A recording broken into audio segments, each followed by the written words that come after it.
Assalamualaikum warahmatullahi wabarakatuh. Jumpa lagi bosku dengan Elbrisop Channel. Kali ini kita akan menjawab salah satu pertanyaan bosku. Jadi sebenarnya sudah saya jawab dalam chat kolom komentar, cuman kalau dijawab dalam chat itu kurang luas, makanya ini saya sempatkan mumpung saya berada di rumah untuk menjawab dengan konten bosku. Pertanyaannya itu seperti ini. Itu ikan saya tuh di kolam terpal kok tidak pernah berhasil, maksudnya kok selalu gagal karena kena penyakit itu. Ini beliau itu orangnya di daerah Luwiliang, Bogor. Ini mudah-mudahan nanti sedikit video ini bisa membantu, walaupun tidak begitu jelas. Nanti mudah-mudahan ada teman-teman yang lain mungkin yang lebih senior bisa menjelaskan, biar kita itu di dalam channel ini bisa interaksi, tukar pengalaman sesama petani gurame. Kalau yang jelas itu masalah kolam terpal itu enggak terpengaruh bosku, entah itu kolam terpal, entah itu kolam beton ataupun kolam alami, itu enggak ada bedanya. Maksudnya perlakuannya itu ya beda-beda dikit, cuman kalau masalah terus kok penyakitnya itu karena kolam terpal itu mungkin itu enggak benar. Masalah di daerah saya itu rata-rata kolam itu kolam terpal bosku. Terus saya tanya itu penyakitnya gimana mas, itu katanya itu matanya bilu. Kalau mata bilu itu kan mata bengkak, terus moncong putih, jadi mulutnya itu putih-putih. Rata-rata setiap ukuran segitu tuh kena seperti itu. Saya enggak menjelaskan, maksudnya enggak bertanya itu sudah berapa kali taburan, cuman kalau katanya itu sering gagal karena itu berarti ya mungkin beberapa taburan kasusnya sama seperti itu. Sebenarnya kalau masalah mata bengkak terus mulut putih itu bukan masalah air, bukan masalah kolam itu kok kolam terpal terus begitu, enggak. Yang jelas itu pengaruhnya biasanya ikan itu kalau sebesar itu sampai terjadi kejadian seperti yang dialami bosku itu karena kebanyakan makan pelet bosku. Coba nanti dicek peletnya itu apa. Kalau ukuran segitu tuh sebenarnya -1 tuh sudah masuk, apa mungkin masih pakai PF. Terus kalau mungkin untuk menyiasatinya itu pakan bisa dibibis dulu. Biasanya itu kan kalau sebesar silet itu dikasih makan pelet yang besar tuh kan tidak langsung bisa nggak langsung bisa nelen, akhirnya kan dimakan sedikit-sedikit. Nah itu kalau kita bibis dulu biasanya mengurangi di luka di mulutnya seperti itu. Terus pola makannya itu kalau bisa coba diatur 1 kali apa 2 kali sehari, jangan terlalu banyak. Kalau sudah kejadian seperti itu berarti ikan tuh sudah kena bosku, sudah kena efek dari kebanyakan makan itu. Nanti usahakan untuk sementara diberhentikan dulu makan peletnya, atau mungkin kalau enggak tega ya bisa dikasih makan 3 hari sekali atau 2 hari sekali, tapi sedikit saja, per hari dikasih makan 1 kali. Kalau saya biasanya paling tidak saya puasakan itu minimal 1 minggu, nanti kita kasih makan, terus usahakan dibibis, dikasih super tetra itu juga tidak masalah, nanti biar cepat penyembuhan lukanya, itu luka yang ada di mulut. Nah itu nanti kalau seperti itu kok peletnya tidak direm, maksudnya itu tetap secara normal dikasihkan, lama-lama terjadi penyakit itu cuman tidak di mata dan di mulut, tapi bisa menyerang di organ tubuh. Lainnya kalau sudah menyerang di organ tubuh dalam itu yang paling sulit. Biasanya ditandai dengan ikan itu cenderung tidak begitu mau masuk ke dalam air, jadi kelihatan di permukaan, nanti terus dari insannya itu keluar angin berkutuk gitu. Jadi itu kalau parah biasanya sampai fase itu. Nah itu nanti lama-lama ikan itu akan mati. Makanya kalau ada tanda-tanda, biasanya yang kalau sudah jelas tanda-tandanya yaitu mulutnya luka putih-putih, itu langsung saja diberhentikan.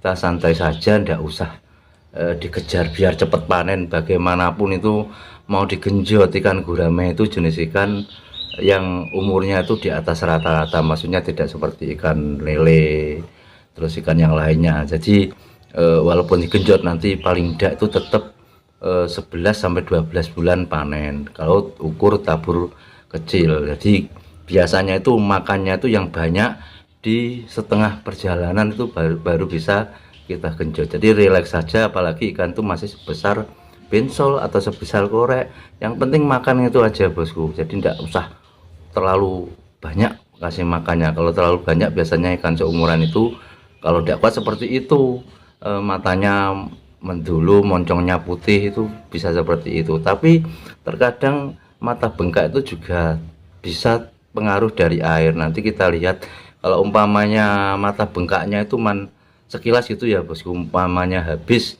zuhur baru muncul mata bengkak, itu biasanya bukan masalah makan tapi masalah air.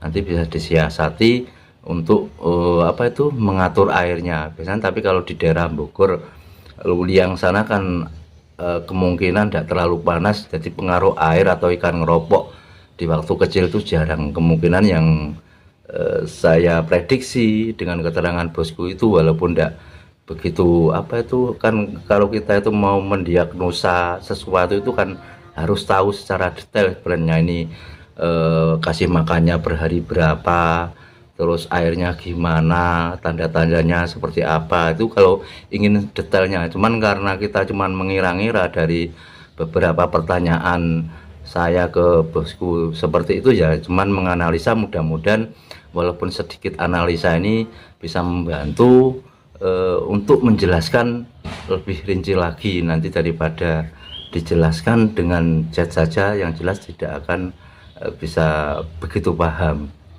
Jadi intinya kalau terjadi seperti itu bosku, bukan karena itu masalahnya ikan itu kok kolamnya kolam terpal, itu tidak, tapi itu efek dari kebanyakan makan pelet.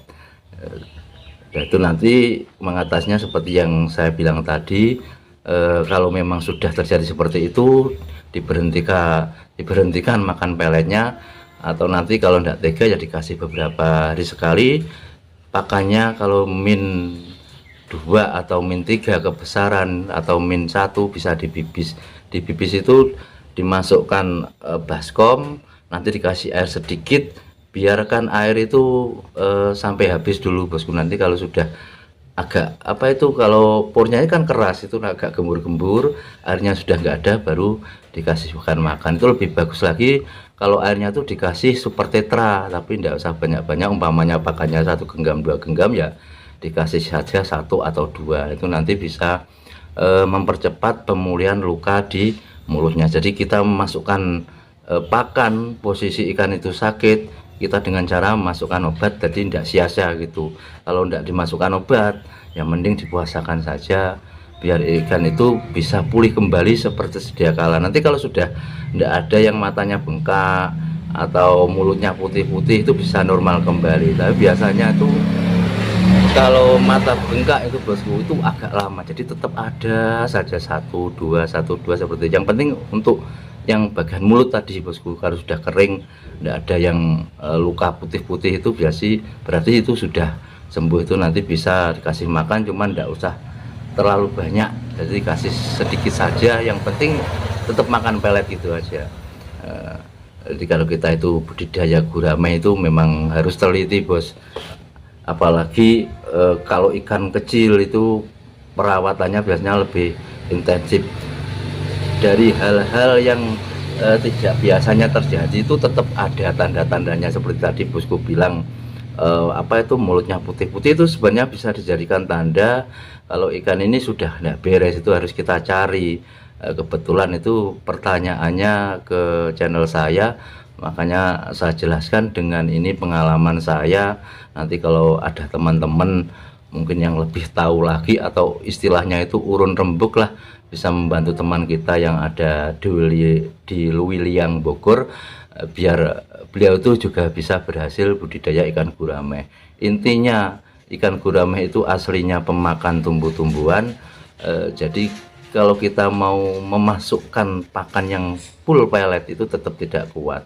Jadi kita harus tetap opos. Kalau sudah besar tuh, kalau tidak diopos dengan makan tumbuhan, ya kita harus bisa mengukur porsi makannya. Untuk mengetahui porsi makan, video-video saya sudah banyak. Nanti ngukurnya itu tetap di bobotnya ikan. Kalau bobot ikan itu melihat habisnya pakan, pokoknya nanti diceklah video-video saya itu.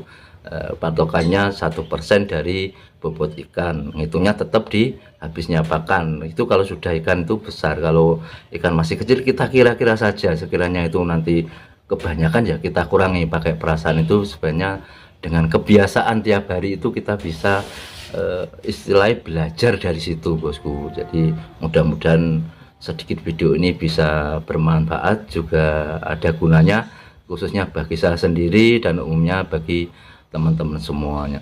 Akhirnya tetap semangat, mohon maaf atas segala kekurangan, kekhilafan. Saya akhiri, assalamualaikum warahmatullahi wabarakatuh.